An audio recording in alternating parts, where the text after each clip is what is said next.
بسم اللہ الرحمن الرحیم۔ پہلا گناہ جو انسان زبان سے کرتا ہے جب وہ شرکیہ کلمات بولتا ہے۔ لکھا ہوا اللہ نبی وارث، اللہ ہی وارث ہے۔ نبی صلی اللہ علیہ وسلم کا بھی اللہ ہی وارث تھا۔ اللہ جانے یا فلاں جانے، نہیں اللہ ہی جانے، کوئی اور نہ جانے۔ جب تک اللہ خبر نہ دے دے۔ عام معاملات میں شرکیہ کلام کوئی لوگ ریاکار ہوتے ہیں صرف لوگوں کے دل جیتنے کے لیے۔ شرکیہ کلمات: جی آپ کیسے آئے؟ جی میں تو آپ کے لیے آیا ہوں۔ اس کا مطلب ہے کہ آپ اللہ کے لیے نہیں آئے۔ مسجد میں اگر آپ اسی کے لیے آئے ہیں تو قیامت کو اللہ فرمائے گا اب ثواب بھی اس سے ہی جا کے لو، میرے لیے تو آپ آئے ہی نہیں تھے، کیوں کہتے ہیں کہ میں رب کے لیے آیا ہوں؟ ناراض ہوتا ہے تو ہو جائے، تمہیں رب کی رضا کو ہمیشہ مقدم کرنا ہے۔ ساری کی ساری زندگی کے رخ اللہ کی طرف۔ کوئی راضی ہو، جب رب راضی ہو تو کوئی ناراض ہو یا راضی ہو، تمہیں پریشانی ہی کیا ہے؟ آج ایک کمپنی کا مالک ڈیلنگ کرتا ہے دوسری کمپنیوں کے ساتھ، پوری عالمی منڈی میں شور و غل ہے، اس سے کچھ نہ خریدو۔ خریدنے والے خرید رہے ہیں، اس کو کوئی ٹینشن ہے؟ اس کا مال تو جا رہا ہے۔ جب تیرا رب تجھ سے راضی ہے تو پوری کائنات تیری مخالفت پہ اکٹھی ہو جائے تو تمہیں کبھی کوئی پریشانی نہیں ہونی چاہیے، کیونکہ لوگ چھوڑ جاتے ہیں لیکن رب اپنے بندے کو نہیں چھوڑتا۔ اس لیے اللہ قرآن مجید میں فرماتے ہیں اِنَّهُ مَن يُشْرِكْ بِاللَّهِ فَقَدْ حَرَّمَ اللَّهُ عَلَيْهِ الْجَنَّةَ وَمَأْوَاهُ النَّارُ وَمَا لِلظَّالِمِينَ مِنْ أَنصَارٍ۔ جس نے اللہ کا شریک کسی کو ٹھہرایا پس تحقیق اللہ نے حرام کی اس پر جنت، اس کے لیے ٹھکانہ ہے جہنم، ظالموں کے لیے کوئی مددگار نہیں۔ اللہ رب العزت فرماتے ہیں قیامت کا دن ہوگا، سب گناہوں کو اللہ معاف فرما دے گا لیکن شرک کی معافی تو ہے ہی نہیں۔ دنیا میں اگر معافی مانگ لے تو اللہ اسے اپنا محبوب بنا سکتے ہیں، لیکن قیامت کے دن تو اللہ نے اس کی معافی رکھی ہی نہیں۔ دوسرا گناہ انسان زبان سے کرتا ہے جب بدعت خرافات کے الفاظ اپنی زبان پہ لاتا ہے، اور آئندہ دنوں میں آپ سنیں گے بہت سی باتیں۔ بدعت کیا ہے؟ بدعت کا مطلب میں تعریف نہیں مفہوم پیش کرتی ہوں۔ بدعتی سمجھتا ہے کہ محمد صلی اللہ علیہ وسلم نے کچھ چیزیں چھپا دی تھیں تو میں اسے واضح کر رہا ہوں۔ اسلام میں کچھ نقص رہ گیا تھا جس کو میں مکمل کر رہا ہوں۔ عرفات کے میدان میں اللہ کے رسول صلی اللہ علیہ وسلم تشریف فرما تھے، اونٹنی پر بیٹھے تھے، عصر کے بعد کا وقت تھا۔ میرے پیارے پیغمبر، آج ہم نے دین کی نعمت کو مکمل کر دیا ہے۔ مکمل کا مطلب کیا ہوتا ہے؟ مکمل۔ یہودی آئے عمر رضی اللہ تعالیٰ عنہ کے پاس، کہنے لگے آپ کے پاس جو کتاب ہے اللہ کی طرف سے نازل شدہ، اس میں ایک ایسی آیت کہ خلیفۃ المسلمین، اگر یہ آیت یہودیوں کے اوپر نازل ہو جاتی تو جس دن یہ نازل ہوئی تھی تو اس دن عید کا دن بنا لیتے۔ مگر خطاب رضی اللہ تعالیٰ عنہ پوچھتے ہیں کون سی آیت؟ اس یہودی نے کیا پڑھ کر سنایا؟ الیوم اکملت لکم دینکم واتممت علیکم نعمتی ورضیت لکم الاسلام دینا۔ یہ اتنی عظیم آیت ہے کہ دین کے معاملات مکمل کر دیے ہیں۔ یہودی کو بھی یہ پتہ تھا، باوجود اس کے اللہ کے رسول پہ ایمان نہ لائے۔ ایمان مکمل ہو چکا ہے، اسلام کی تعلیمات مکمل ہو چکی ہیں۔ بدعتی یہ سمجھتا ہے یہ بھی دین کا حصہ بن سکتا ہے، ثابت کرنا چاہتا ہے کہ محمد صلی اللہ علیہ وسلم نے جتنا دین پہنچایا ہے کوئی چیز بھی نہیں چھپائی تھی۔ اس لیے عائشہ رضی اللہ تعالیٰ عنہ فرماتی ہیں جو شخص یہ کہتا ہے اللہ کے رسول نے دین کا کوئی حصہ چھپایا، کائنات میں سب سے بڑا جھوٹ ہے۔ اگر سب سے بڑا جھوٹ یہ ہے تو اس جھوٹ کو بولنے والا اس کائنات کا سب سے بڑا جھوٹا ہے۔ جو محمد صلی اللہ علیہ وسلم کی ذات کا اعتماد نہیں کرتا، اس کی زبان پہ اعتماد نہیں کرنا، اس لیے اللہ نے سزا بھی کتنی رکھی ہے، ساری رات سجدے میں پڑا رہے، بدعتی ہزار دانوں کی تسبیح چلاتا رہے، جب تک بدعت چھوڑ دے گا نہیں اس کی اللہ توبہ قبول نہیں کرے گا، اس کی طرف اللہ دیکھنا ہی پسند نہیں کرے گا۔ اللہ تعالیٰ کے پیارے پیغمبر کی سنت یہ میری اور آپ کی نجات کی بہت ہی خوبصورت راہ ہے۔ کہنے والے نے سچ کہا، یہ تو نوح کی کشتی ہے، جو اس پر سوار ہو گیا وہی بچا تھا۔ سچ کہا، باقی سب ڈوب گئے۔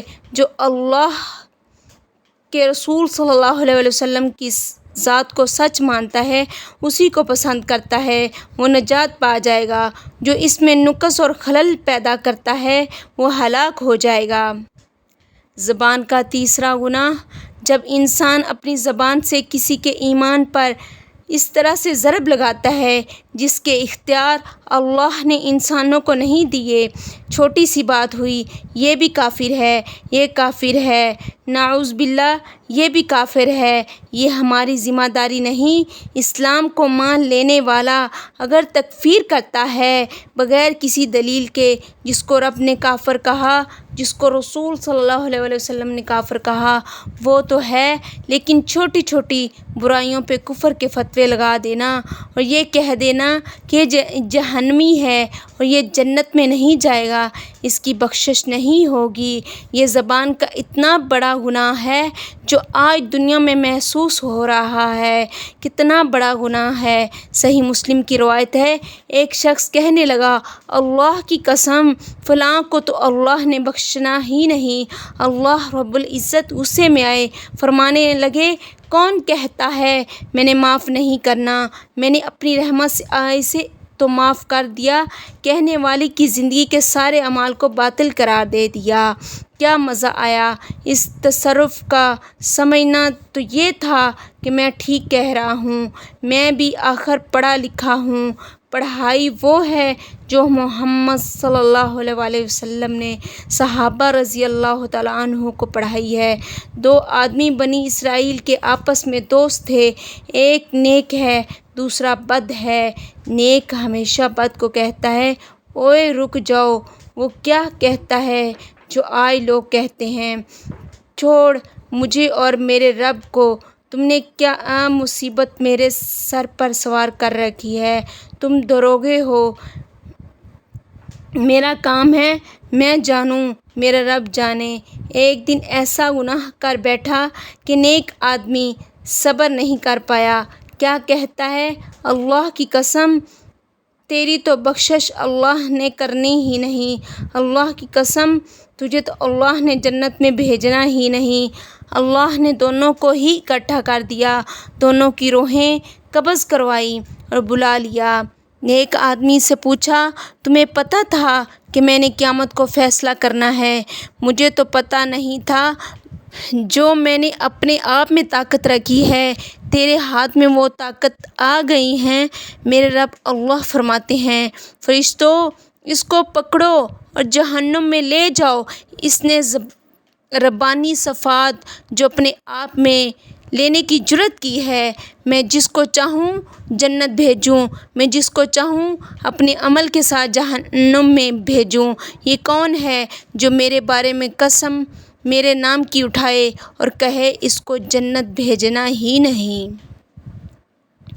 اس سے مشورہ کس نے کیا اور اس برے آدمی سے کہا کہ جاؤ میری رحمت کے ساتھ جنت میں چلے جاؤ؟ اور یہاں رک کے یہاں ایک بات سمجھ لی جائے، رحمت کے بغیر جنت نہیں ملے گی۔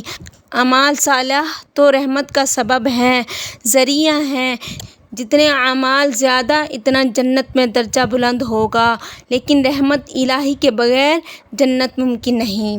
رسول اللہ صلی اللہ علیہ وسلم نے فرمایا، چوتھا گناہ جو انسان زبان سے کرتا ہے۔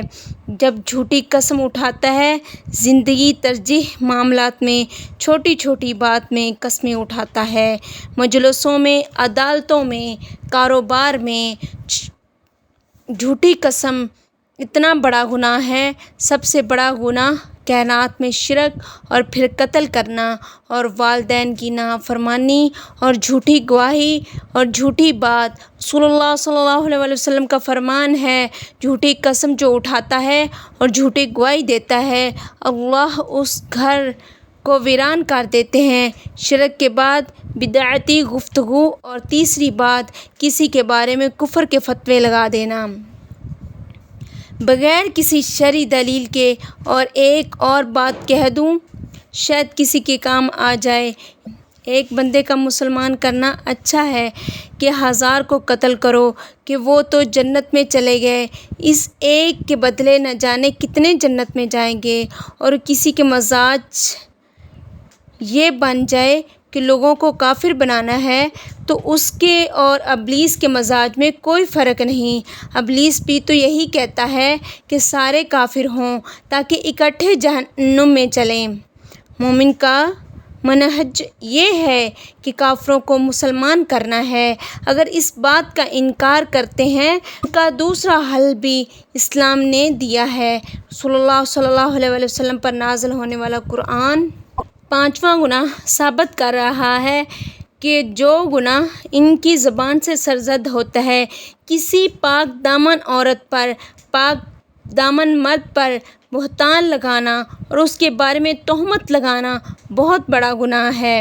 جو کسی پاک دامن بھولی بھالی مومنہ عورت پر تہمت لگاتے ہیں، دنیا میں بھی ملعون ہیں اور آخرت میں بھی ملعون ہے، اور ان کے لیے دردناک عذاب ہے۔ جو کسی مسلمان کے بارے میں کوئی بات کہہ دے جو اس میں موجود نہیں، اس کے نتیجے میں قیامت کے دن اللہ رب العزت اس کہنے والے کو جہنمیوں کی پیپ اور خون میں رکھے گا جب تک وہ ثابت نہیں کر دے گا کہ واقعی اس میں برائی تھی۔ حدیث کہتی ہے کہ نہ ثابت کر سکے نہ جہنمیوں کی پیپ سے نکل گا۔ حدیث کہتی ہے کہ نہ ثابت کر سکے نہ جہنمیوں کی پیپ سے نکلے گا۔ اپنی زبان کی حفاظت کیجیے۔ لوگوں کے بارے میں جذبات کے اظہار کرنے سے پہلے ایک نہیں 100 مرتبہ سوچیے کہ کل کو ثابت کرنی پڑ جائے تو بنے گا کیا؟ قیامت کو ثابت کرنی پڑ گئی تو کہاں سے دلائل لاؤں گا؟ رسول اللہ صلی اللہ علیہ وسلم نے فرمایا، چھٹا گناہ جس کے بارے میں آپ تفصیلات سن چکے ہیں۔ رسول اللہ صلی اللہ علیہ وسلم فرماتے ہیں، میں سو رہا تھا، 2 فرشتے آئے اور مجھے اٹھایا اور ایک ایسی جگہ پر لے گئے جہاں ایک شخص بیٹھا ہوا تھا۔ دوسرے کے ہاتھ میں لوہے کی لمبی سلاخ تھی، وہ اس کی باچھوں میں ڈالتا اور اس باچھ کو چیرتا ہوا گدی تک لے جاتا، اس کے ناک میں داخل کرتا اور چیرتا ہوا گدی تک لے جاتا، اس کی آنکھوں میں ڈالتا، چیرتا ہوا گدی تک لے جاتا۔ میں نے پوچھا، یہ کون ہے بدبخت جس کو اتنا عذاب مل رہا ہے؟ جواب ملا، یہ ایسا جھوٹا انسان ہے جس کا جھوٹ دنیا کے کونے کونے تک پہنچتا ہے۔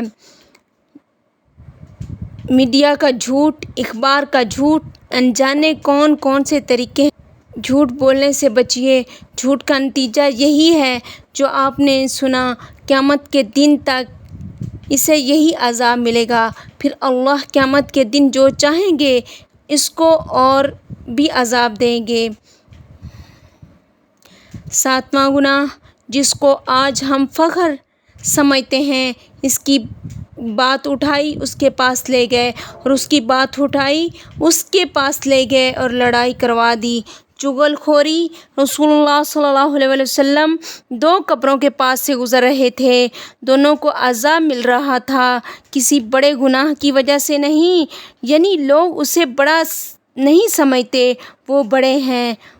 پہلا گناہ، ان میں ایک شخص چغل خور تھا، ادھر کی اٹھائی ادھر لے گئے، ادھر کی اٹھائی اس تک پہنچائی اور لڑائی کروا دی۔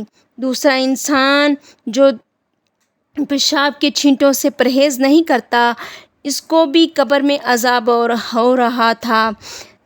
حسن بصری کہا کرتے تھے، بہت کڑوی بات، جو کسی کی چغلی تمہارے پاس کر رہا ہے وہ آپ کی بھی اس کے پاس کرے گا، کیونکہ جو شخص اب تو میری زبان بھی گوارا نہیں کر رہی کہ میں لفظ بول دوں، وہ کہا کرتے تھے یہ حرام لوگوں کا کام ہے جو اس طرح کے کام کرتے ہیں، ان کے اندر کوئی حلالی کیفیت نظر نہیں آتی جو مسلمانوں کو لڑانے کے لیے سرگرم رہتے ہیں۔